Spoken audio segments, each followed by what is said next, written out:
Bonjour et bienvenue dans ce tutoriel ou DriveSign dédié à la création et à l'envoi d'un document. Dans cette vidéo, nous allons voir comment faire signer un document à un ou plusieurs signataires, étape par étape. Depuis votre page d'accueil, sélectionnez la vignette Faire signer un document. Veuillez noter que le poids total ne doit pas dépasser les 50 mégaoctets. Si vous sélectionnez plusieurs documents, ceux-ci seront fusionnés.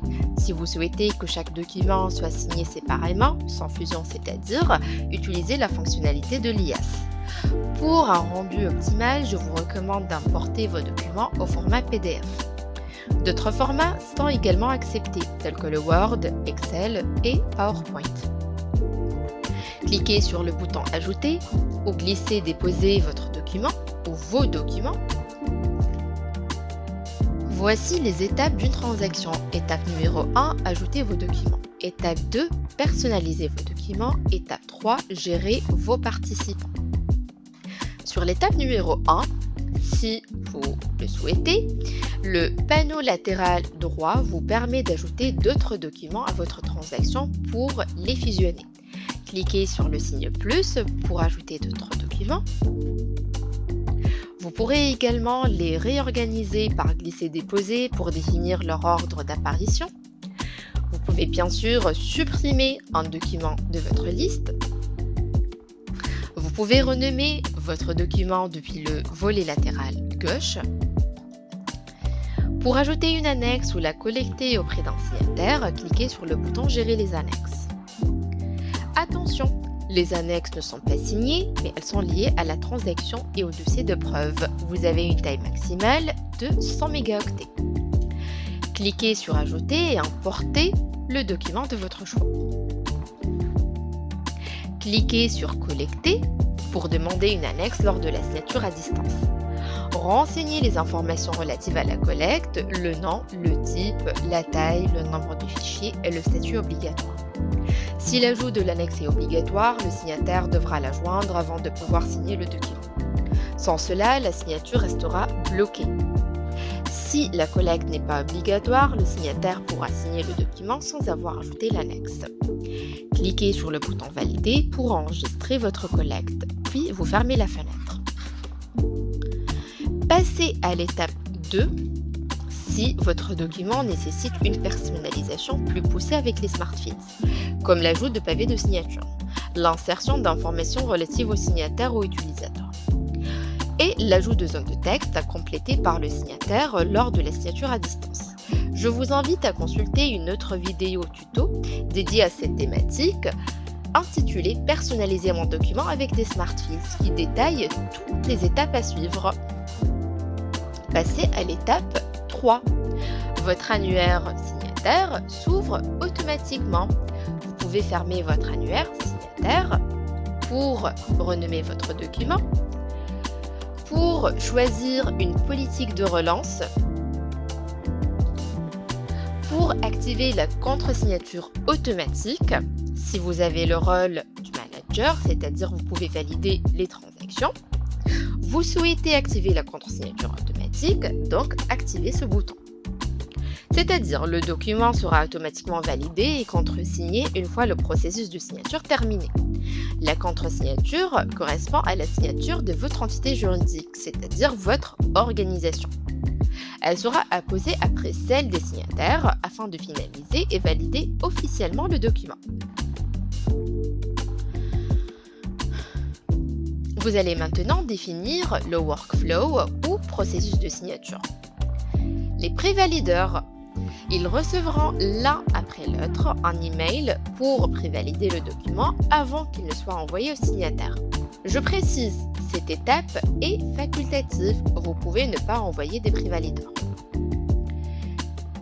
Signataire, celui qui reçoit le document pour le signer. Son rôle est d'apposer sa signature électronique et éventuellement de fournir des informations demandées via les Smart Fields ou des annexes. Destinataire en copie. Ils recevront à titre informatif une copie des emails envoyés dans le cadre de la transaction mais n'interviennent pas. Pour ajouter un prévalideur, cliquez sur le signe plus à droite de la rubrique prévalideur. Sélectionnez la personne ou le groupe depuis l'annuaire.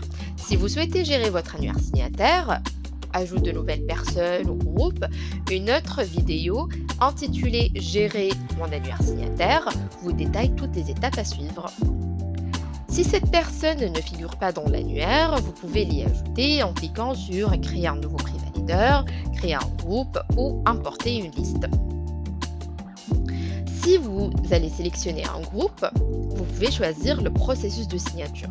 Signature par tous les membres, c'est-à-dire chaque membre du groupe devra signer le document.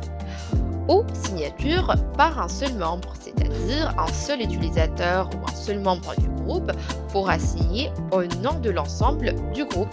Ce choix vous permet d'adapter le niveau de contrôle souhaité. Ajouter un prévalideur. Modifier ces informations si besoin, cliquez sur le bouton suivant. Enfin, vous avez la possibilité de notifier le prévalideur par SMS, désactiver la relance automatique, personnaliser le mail de prévalidation et utiliser ce message pour les autres signataires afin d'adapter le temps et les informations transmises. Cliquez sur le bouton Appliquer pour enregistrer votre prévalideur. Répétez pour tous les prévalideurs de votre transaction et définissez l'ordre d'envoi avec glisser déposer. Pour ajouter un signataire, cliquez sur le signe plus à droite de la rubrique signataire. Sélectionnez la personne ou groupe depuis votre annuaire. Je vous invite encore une fois à consulter la vidéo Gérer mon annuaire signataire qui vous détaille l'ensemble des étapes à suivre. Ajoutez votre signataire. Modifiez les informations si besoin. Cliquez sur le bouton suivant pour enregistrer votre signataire. Mais avant ça, vous devez choisir le mode de signature. Configurez les paramètres associés. Notification, SMS, téléphone mobile, relance automatique, le mail de signature. Vous aurez aussi la possibilité de réutiliser ce message pour les autres signataires. Cliquez sur Appliquer. Répétez les étapes précédentes autant de fois que nécessaire pour ajouter d'autres signataires à vos documents. Les 3 petits points à côté de votre signataire vous permettent de modifier les informations, changer le mode de signature, changer la responsabilité, placer un pavé de signature ou le supprimer. Si votre transaction comporte plusieurs signataires, vous pouvez définir l'ordre dans lequel ils devront intervenir en activant l'option Définir un ordre de signature. Puis en faisant glisser-déposer les blocs nominatifs dans l'ordre de votre choix. Pour ajouter une personne en copie, cliquez sur le signe plus à droite de la rubrique en copie. Sélectionnez la personne ou le groupe depuis votre annuaire, personnalisez si nécessaire et cliquez sur Appliquer pour ajouter un destinataire en copie à la transaction. Cliquez sur le bouton Envoyer, confirmez l'envoi pour signature et félicitations, votre document est en cours de signature. Ce tutoriel est maintenant terminé. Vous disposez désormais de toutes les clés pour créer et envoyer un document dans ODriveSign simplement et efficacement.